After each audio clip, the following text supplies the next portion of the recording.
Alla legge regionale, sia più case popolari. Corso Milano bloccato per qualche minuto dai manifestanti, le forze dell'ordine a controllare che tutto si svolga in maniera pacifica è la nuova protesta degli inquilini delle case popolari contro la riforma voluta dalla Regione Veneto. Riforma che secondo le intenzioni di Palazzo Balbi dovrebbe fermare i furbetti e che invece per chi è sceso in piazza ha portato ad aumenti dei canoni di affitto non affrontabili da molte famiglie.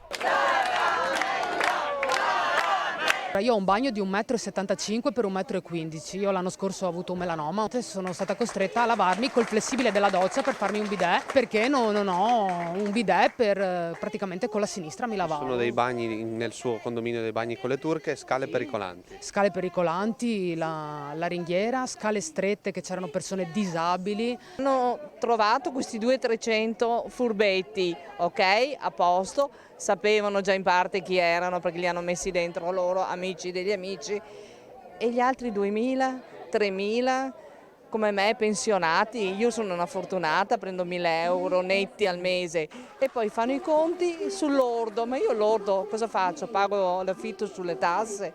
Capofila una protesta di Fondazione Comunista che si è fatta portavoce delle istanze dei manifestanti. Sono delle leggi assurde che obbligano le forze dell'ordine a venire qui a fare la guardia dei pensionati, a delle persone che stanno pacificamente manifestando. Il problema è chi ha deciso che qualunque tipo di espressione del dissenso va repressa e questo è un problema nazionale. Diverse le problematiche, tanti casi che la Regione Veneto vuole valutare. In mezzo ci sono anche i cosiddetti furbetti, quelli con un reddito sicuramente non da casa popolare. Sui furbi che abitano le case pubbliche, se ci sono i furbi, la responsabilità è loro, perché loro devono fare i controlli. Io ho fatto l'assessore alla casa, ne ho buttati fuori più di 100 di furbi. Si poteva fare anche con la legge precedente. Perché non lo hanno fatto? Perché forse sono forti con i deboli e deboli con i forti? Sì, perché mi hanno mandato anche una lettera che fra 2 anni devo andare via, dopo 55 anni. Ma stiamo scherzando? Ho sempre pagato il mio affitto regolare. Forse ha acquisito più reddito, mi chiedo. Quasi 30 anni. Pagavo quasi 200, adesso vengo a pagare 3,50. Abbiamo lavorato e abbiamo una pensione. Non l'abbiamo buttata nel fiume, ce la teniamo per la nostra vecchiaia, diciamo. Abitiamo in un'occupazione, in una casa Ater.